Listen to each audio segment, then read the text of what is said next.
Hart battery chainsaw replaces cord electric. William Hovey Smith, 2024. This is Hovey Smith, the Backyard Sportsman. And as you can tell from my torn up shed in the background with this roof flapping in the breeze, we are still here at Whitehall recovering from Hurricane Helene. And we have had an equipment failure. Electric chainsaw here, after doing yeoman's work now for, probably more than 3 years, has finally given up the ghost. Yeah, it's done. So I needed a replacement. Now the usual thing with Harbor Freight equipment, if you happen to be convenient to a store, is you just go up and get another chainsaw. This is my second such chainsaw from Harbor Freight.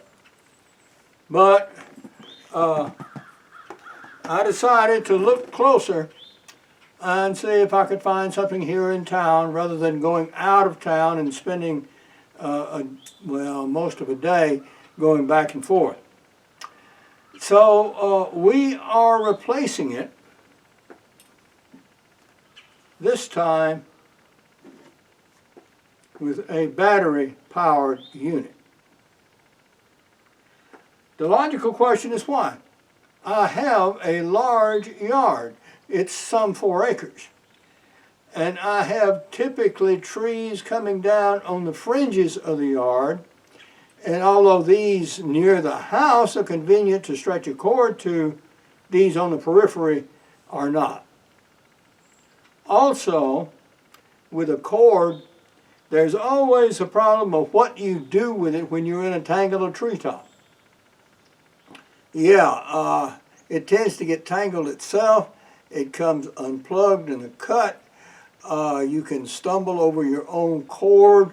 It's a temptation to actually step on the cord at different stages, which prevents you from doing what you need to do with the saw. So, even though these are inexpensive, and if you're on a smaller lot, I by all means suggest you get one. Yeah, I wanted to try a battery-powered saw because I need a lightweight saw where I can get in and work thick stuff close and not have so much strain on my arms. I just can't manage a big, heavy saw very well anymore, quite frankly. Now, this has a 14-inch blade. The one I got that you will see shortly has a 12-inch blade. So let's take a look at it. So here we have it. And it says it uses a battery, 20 volts. One came with the machine, one was extra, and these are expensive. The charging unit and one battery comes with the chainsaw. But the battery is not charged, and it takes about 4 hours to charge it. So don't expect to get this chainsaw, throw the battery in, and start cutting with it because nothing will happen. You have to charge the battery first, plus you also have to oil it. So let's take a look at it. Its characteristics, 12 inches, and its weight is 8.4 pounds. And it comes with a 3-year warranty. All right. Now we've obviously opened the box here.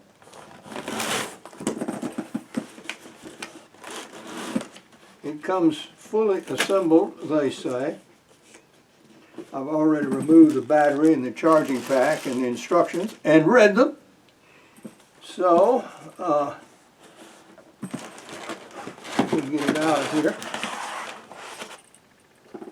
All right, it's upside down, obviously.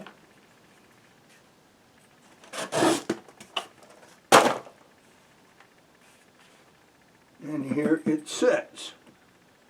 Good looking saw, comparatively speaking. It is plastic bodied, as was my Harbor Freight saw. The battery attachment is on the opposite side that you cannot see at present. This is your oil reservoir here, handle, and you have a starting button that you pull, and then you pull up here, and that starts the chain running. And I see I have to unlock the chain guard there. Done.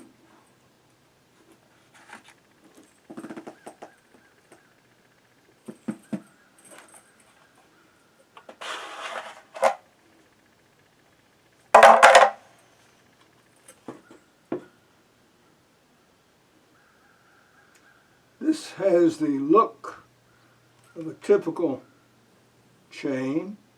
Anyone who's ever run chainsaws, yeah, obviously this nut unscrews and allows you to adjust the chain, change the chain.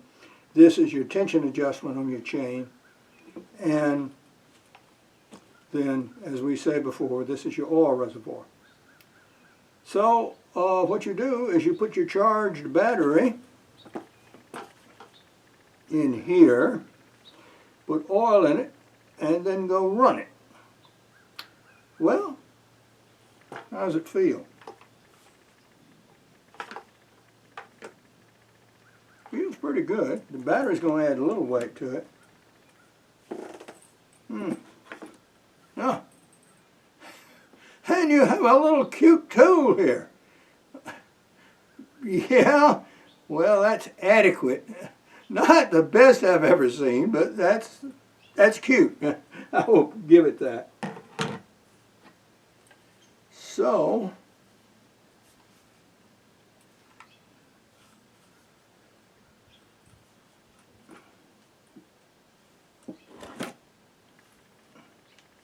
the battery attachment has guides for the battery.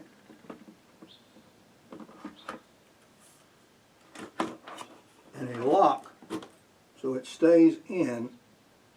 Now I'm not going to run it without oil in it, but we'll put some oil in it right now and see how she does. The manufacturer recommends that anytime you add bar oil, that you remove the battery so that you don't have the possibility of spilling oil onto or into the battery itself, because the battery sits right here. And so we will carefully see if we can fill the reservoir here.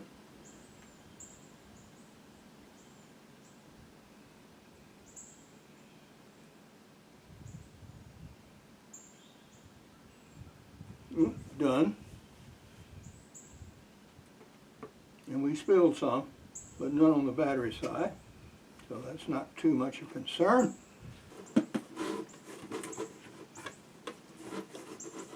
Okay.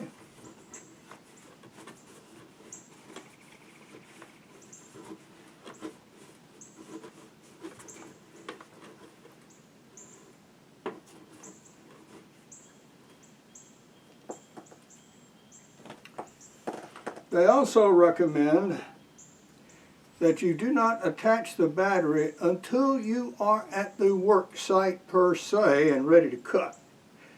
You don't put the battery in it just to haul it around. You don't store it with the battery attached. So, we reinstall the battery here.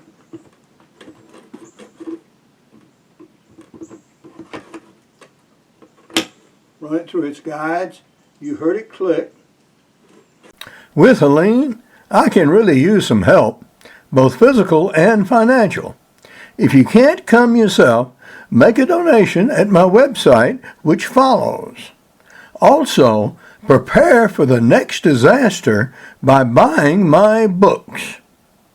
One reason that I wrote my outdoor books is to help you help yourself. And in particular, Backyard Deer Hunting has chapters on how to handle yourself during disasters by using available food that you might not otherwise thinking of eating. So now we should see some activity.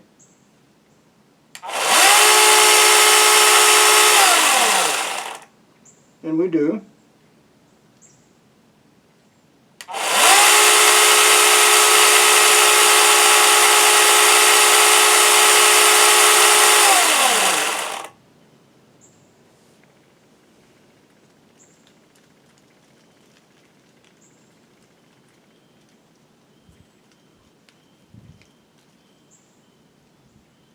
and the chain is being oiled. Okay. All right. So, passes the first test. And how do the two saws compare? Now, obviously, the Harbor Freight saw has the longer bar and the longer blade. And that's understandable. It has a bigger engine here. You have, of course, the cord. The operation of it is pretty much the same. Here you push forward to activate. Here you pull back to activate. Can't see any difference there.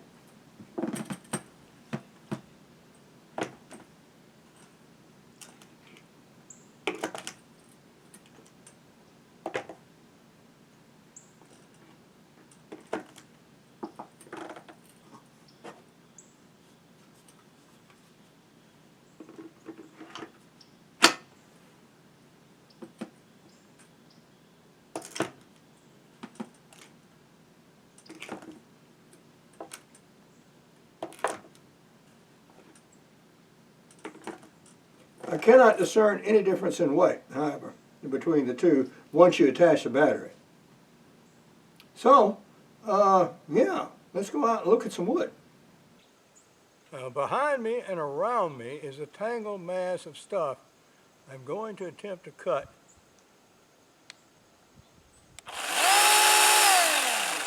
With said chainsaw.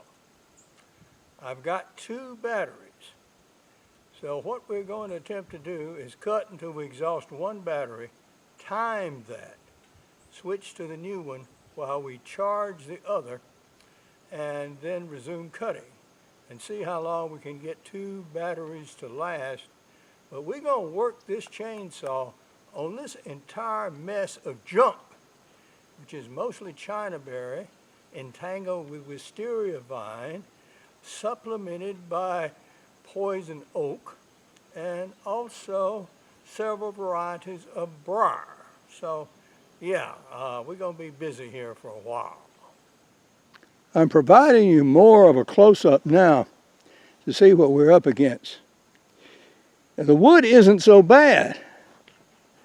It's all this other junk that it's entangled with that gives a real problem. And ultimately, we'll get to that knocked over chinaberry tree in the background. It sort of did a job on my poor pear tree over there.